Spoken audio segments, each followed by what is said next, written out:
Alors, je me proposais en dernière analyse, en dernière réflexion, de parler du président confédéral, oui, avant-dernière, le président confédéral de l'AES, son Excellence Assimi Goïta, qui est à Moscou, en Fédération de Russie. Je peux traiter d'ailleurs ce sujet en même temps que la dernière ligne, parce que ça renvoie au problème du droit international aujourd'hui bafoué. Le chef de l'État malien, son Excellence le général d'armée, Assimi Goïta, président de la République, séjourne actuellement en Fédération de Russie, à la rencontre de son homologue, le camarade Vladimir Vladimirovitch Poutine, président de la Fédération de Russie.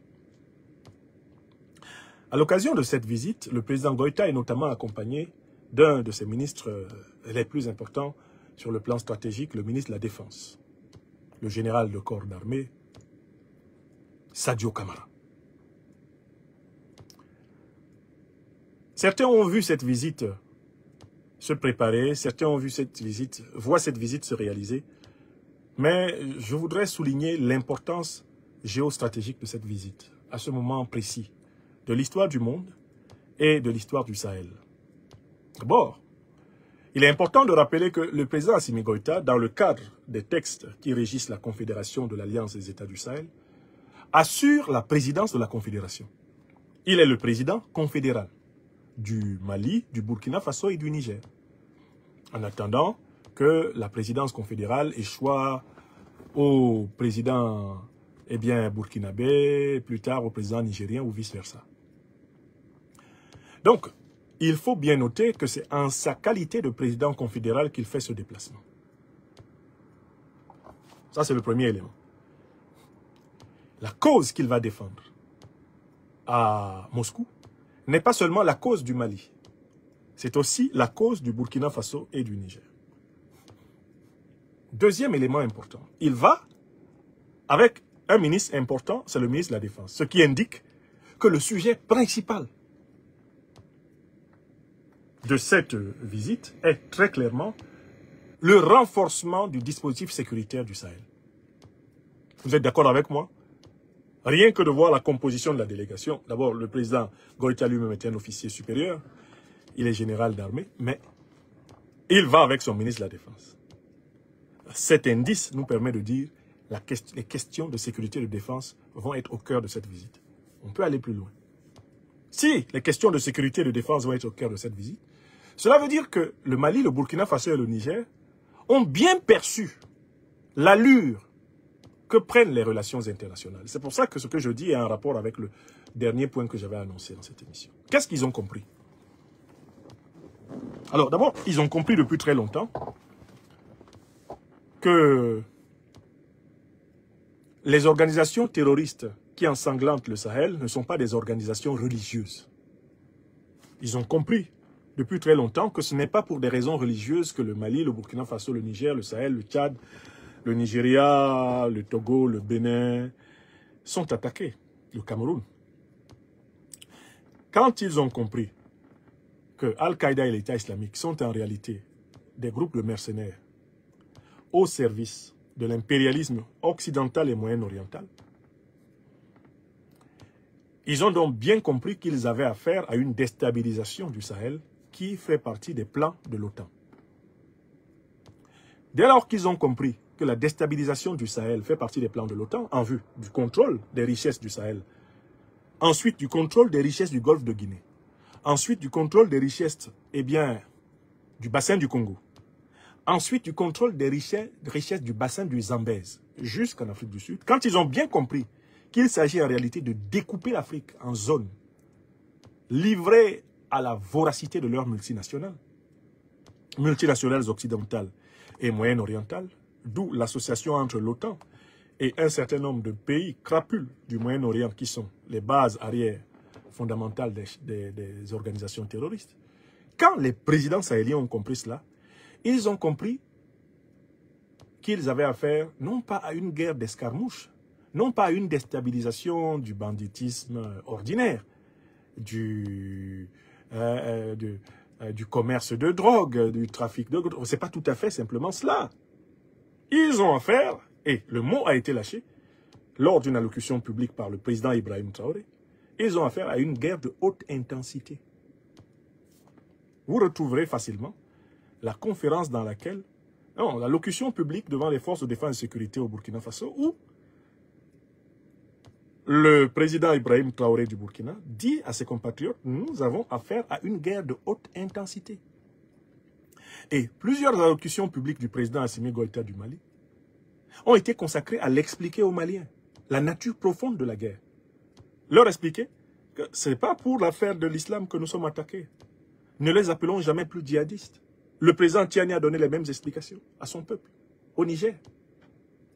Ce sont les mercenaires des grandes puissances occidentales et moyen-orientales qui veulent nous imposer leur mainmise sur nos richesses jusqu'à la fin des temps. Ce sont eux qui nous attaquent. Donc nous devons nous attendre à une hostilité de longue durée.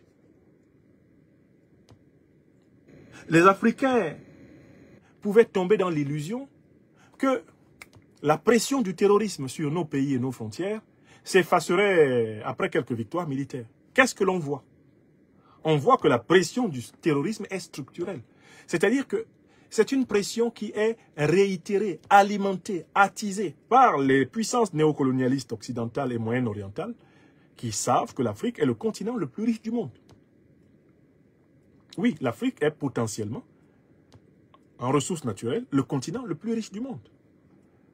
En ressources démographiques, l'Afrique est le continent le plus puissant en potentiel du monde. Donc, les puissances néocolonialistes et impérialistes, occidentales et moyen-orientales, ont prévu de ne pas laisser l'Afrique respirer. Quand vous entendez certains de leurs dirigeants dire « l'Afrique est l'avenir de l'Europe », ce qu'ils veulent dire par là, c'est « nous ne laisserons jamais les Africains tranquilles. Nous ferons tout pour continuer à les dépouiller ». En langage simple, l'impérial terrorisme sera une variable durable de la vie africaine. Donc, le président Goïta, qui est le président confédéral de l'Alliance des États du Sahel, va donc voir le président Poutine pour que la coopération sécuritaire avec la Russie continue à renforcer davantage l'armature de défense, qui ne manquera pas d'être éprouvée, encore plus éprouvée que par le passé. Pourquoi? Parce que les organisations terroristes sont en train de bénéficier d'un nouvel équipement technologique. Vous voyez maintenant que les groupes terroristes combattent les armées nationales africaines en se servant de drones qui leur sont servis par les puissances néocolonialistes et impérialistes occidentales et moyen-orientales. Vous voyez maintenant que les organisations terroristes pourraient se retrouver bientôt à la tête d'avions de guerre, en possession d'avions de guerre, pour attaquer l'Afrique. Oui! Les organisations terroristes détiennent aujourd'hui des armes de frappe à distance. Elles frappent avec des missiles. C'est-à-dire que les organisations terroristes sont en train d'être équipées comme des armées conventionnelles. Et c'est cela que le président Traoré avait appelé la guerre de haute intensité. Les organisations terroristes ne sont pas seulement dotées de mines antipersonnelles qu'elles sèment partout. Les organisations antiterroristes bénéficient d'un renseignement aérien, satellitaire. Elles communiquent par satellite et utilisent les satellites aériens. Même pas simplement les satellites hertziens, terrestres. Les organisations terroristes sont en train d'atteindre la proximité du niveau d'équipement des armées nationales. Pourquoi? Parce que leurs parrains voient l'Afrique leur échapper. Mais où vont-ils trouver de l'uranium? Où vont-ils trouver du gaz, du pétrole à volonté? Où vont-ils trouver de l'or, du diamant, du manganèse, du coltan, du lithium? Où vont-ils trouver de l'aluminium? Si les Africains mettent en place des régimes politiques qui font payer le bon prix. Il faut donc imposer à l'Afrique la guerre pour pouvoir continuer à la piller comme naguère. Je recommence. Il faut donc imposer à l'Afrique la guerre pour continuer à la piller comme naguère. Il faut donc imposer à l'Afrique la guerre pour continuer à la piller comme naguère. Voilà comment on a trouvé dans une villa de l'Union européenne, occupée à Niamey, leur devise. La paix, on peut l'éviter. La paix, on peut l'éviter. C'est-à-dire qu'il faut maintenir des pans entiers de la planète dans le chaos pour pouvoir être sûr de continuer à les piller. Donc le président Goïta, à la tête de la Confédération de l'Alliance des États du Sahel, a profondément compris cela, comme ses homologues maliens et burkinabés. Et tous les dirigeants africains, en fait, le savent.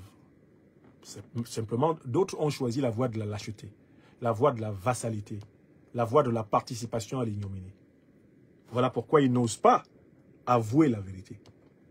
Des dirigeants comme ceux du Cameroun, du Gabon, du Congo, des dirigeants comme ceux du Sénégal, comme Ouattara en Côte d'Ivoire, aucun courage de la vérité.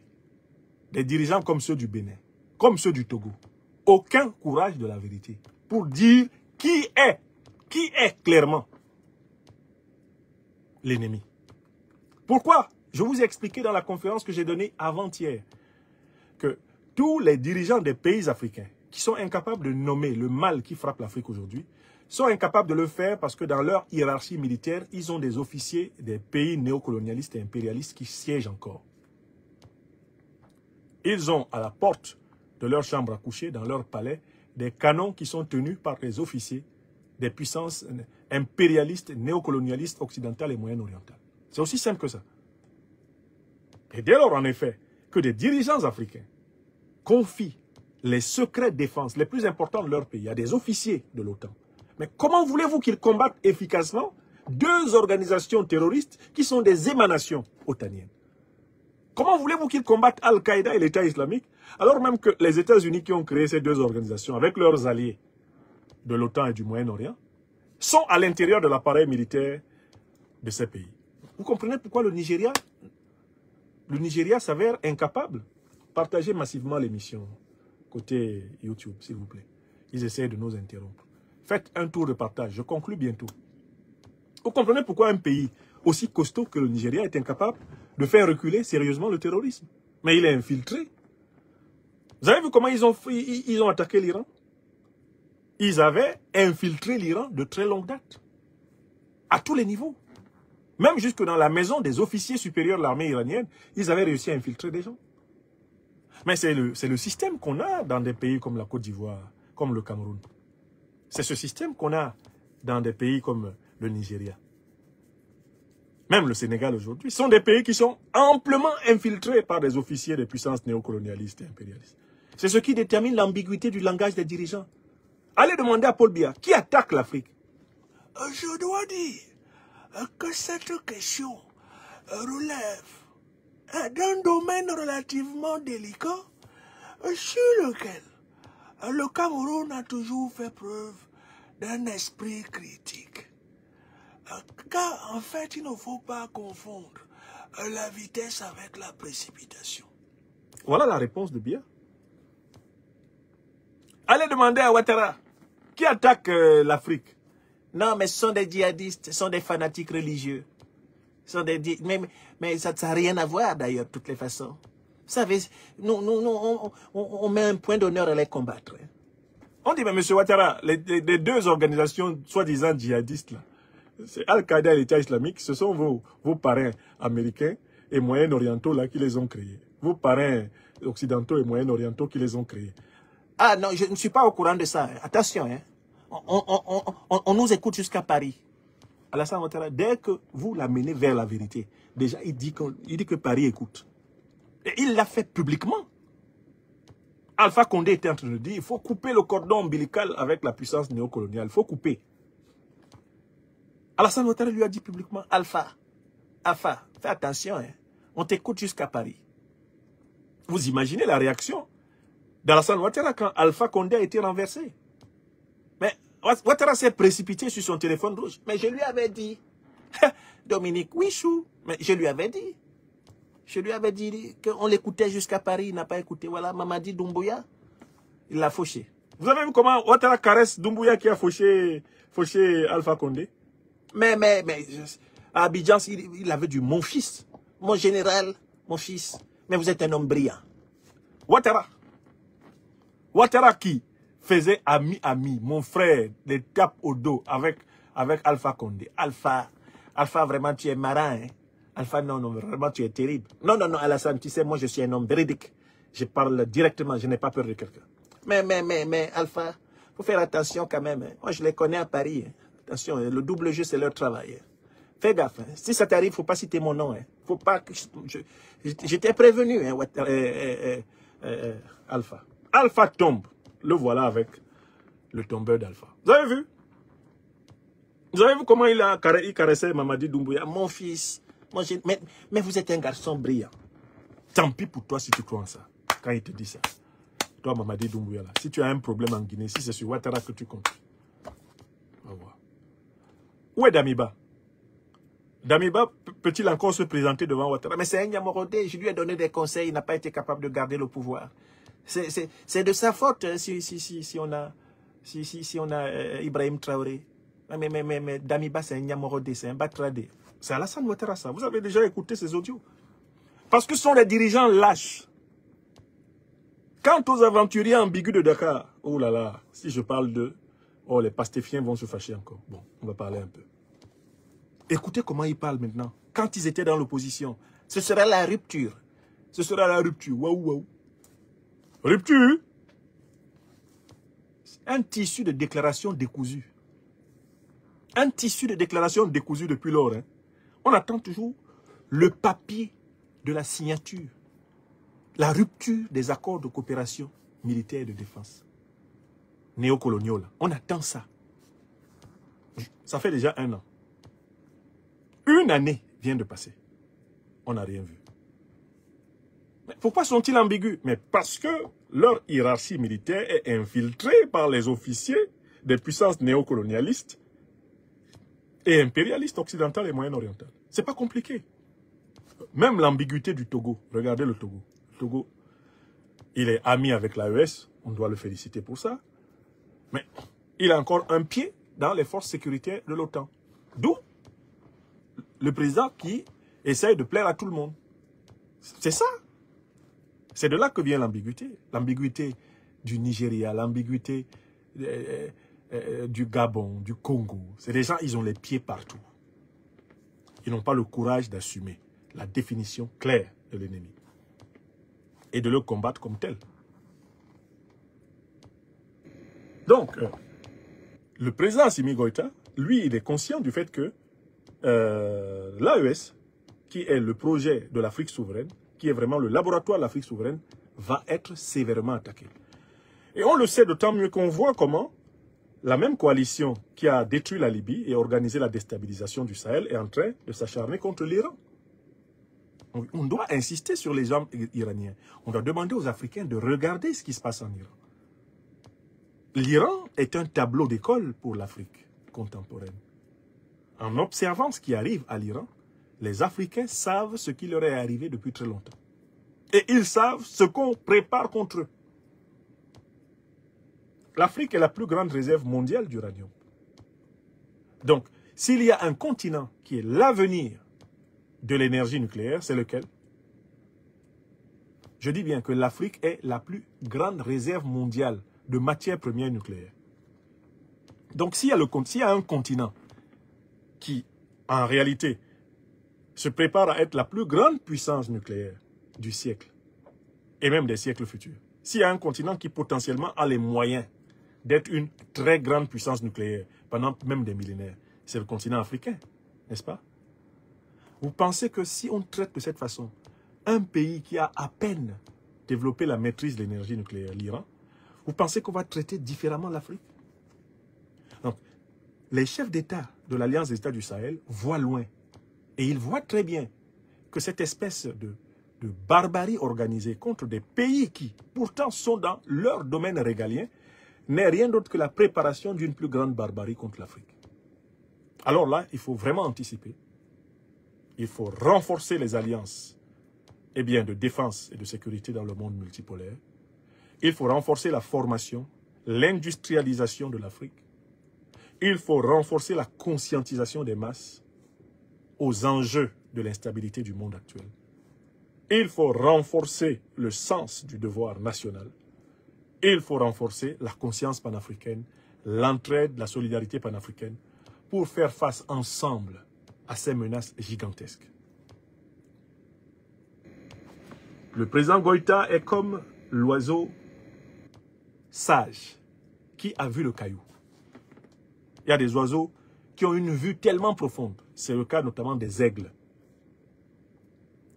L'aigle a une telle acuité visuelle qu'il peut regarder le soleil en face. Le Mali est le pays des grands aigles. Et tel un aigle symbolique, le président Goïta a vu le caillou qui vise le Mali. Il a vu le caillou qui vise le Sahel. Il a vu le caillou qui vise l'Afrique. Son voyage-là est déterminé par l'anticipation du caillou. L'oiseau a vu le caillou.